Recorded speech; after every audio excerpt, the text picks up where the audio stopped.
What is happening, everybody, and welcome to today's episode of Why Did I Buy a Mini Truck? This episode is going to be fairly short.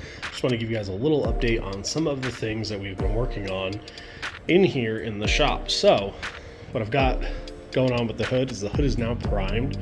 It did take a little bit of work to get it straight. Now, this hood was in a lot better condition than the hood that came on our hardbody originally, but I knew we were going to spend some time working on it. But I didn't know that it was going to be this much. So in the last video you saw we filled our washer sprayers. Those are all nice and smooth. It came out really good. We have our holes cut for our vent. Then we got the whole front nice and cleaned up. No more rock chips, no nicks, nothing like that.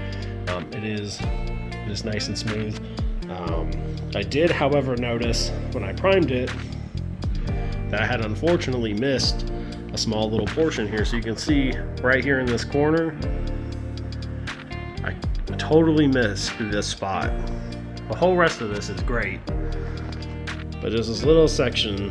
Now, if I was spraying with a regular gun, I could take some additional primer and just dab it on here and fill these spots, especially if it was a high build, but I'm not. So what I'm gonna have to do is come back through here, scuff this out, and then go ahead and do little fills in all of this, get it nice and smooth, and then we'll sand and prime that little corner again. So I was originally working on this grill here. You can see that I cut it out. However, the chrome coating that somebody had painted black was bubbling and flake inside. I had attempted to peel it off, but I just decided this is far too much work to go into just the grill, especially because I'm considering changing it up later. So we bought a grill over there. So if anybody wants this grill, you can have it. I mean, I'm going to post it on the Facebook groups, so if you see it on there, it is free. You can go ahead and finish it up and use it on yours. This right here is the grill we picked up. Nothing too crazy. It does have like a graphite coating on it, but it is a black plastic grill, which is fantastic, exactly what I need. We'll scuff it down really quick and get a coat of satin black on there. It'd be no problem.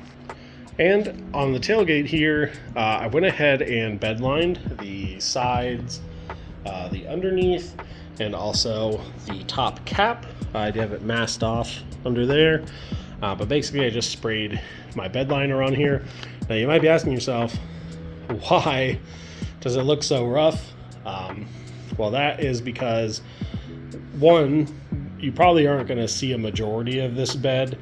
We are going to be doing something in the bed where the tailgate is probably only going to be visible from this portion down.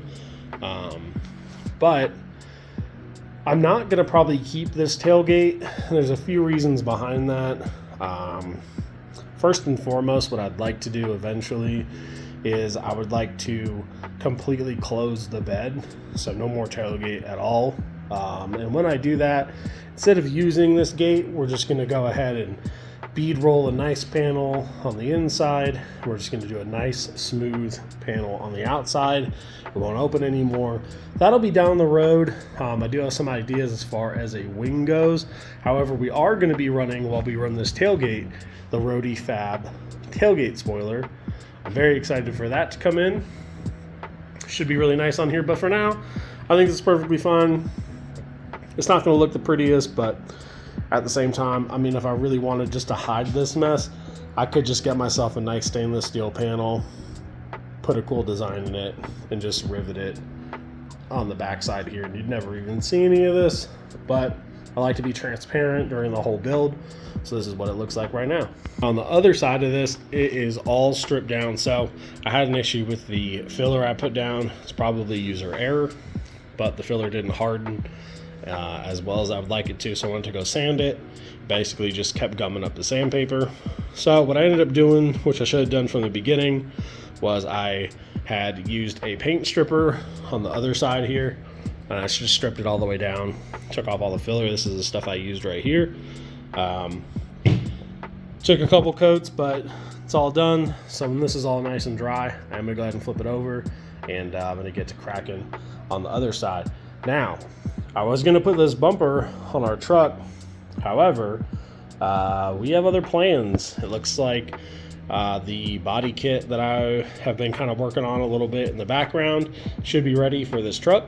So since we are already going to be doing the side skirts on it that we're designing as well, I figured might as well go ahead and put that bumper on this truck. Originally I was just going to use this as a time saver, but I am going to end up just selling this for cheap or giving it away to somebody who needs it for their truck. We do got our fender over there and another one over here. This one is capped and filled, ready to go. This is all sanded and prepped. Should be good for primer. Now we haven't cut or rolled or done anything to our front fenders aside from filling that antenna port, and that is because we are waiting for our wheels to come back from the powder coater.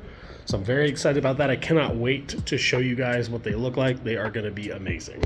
We also went ahead and took the glass and the window regulator assembly out of the doors. I have all the pins out of these. I am still struggling with this one over here. I have not tried it in a few days. Just letting it sit in penetrant, and then we'll get to it. For the inside of the doors, it's going to be pretty easy. I'm just going to go in there, wire wheel it out, lay a little bit of seam sealer in there where the factory stuff goes, and then we'll go ahead and just paint the inside. We're going to paint all along the frame, and the inside part just a nice satin black, nothing too crazy. The door jambs will be satin black as well. This way, if somebody does go to change the color later on, they can spray the door jambs or just leave them satin black if they want.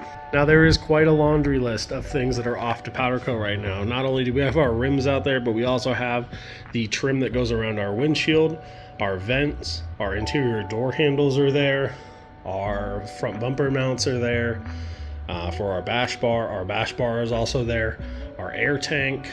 Oh geez, I mean there's just so many things that we dropped off. So very excited to get that stuff back, because then we'll just be one step closer. So I am going to get back to what I was doing, and hopefully by next weekend we will have the bed in here so we can do some final prep work on the bed.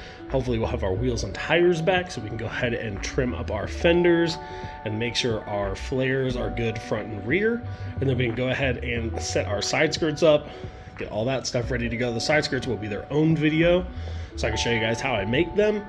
And yeah, we're just going to be rolling. So appreciate everybody watching. We're at 240 something subscribers. Very cool. Almost at 250. I love you guys. Thank you so much for watching. Remember to get out there, get those projects done, get rolling. It doesn't matter what you're working on. It doesn't matter where you're working on it. If you're working on it outside, inside, as long as you're doing something and you're doing something positive, that's a win every single time. So I will catch you guys in the next one. Until then, peace.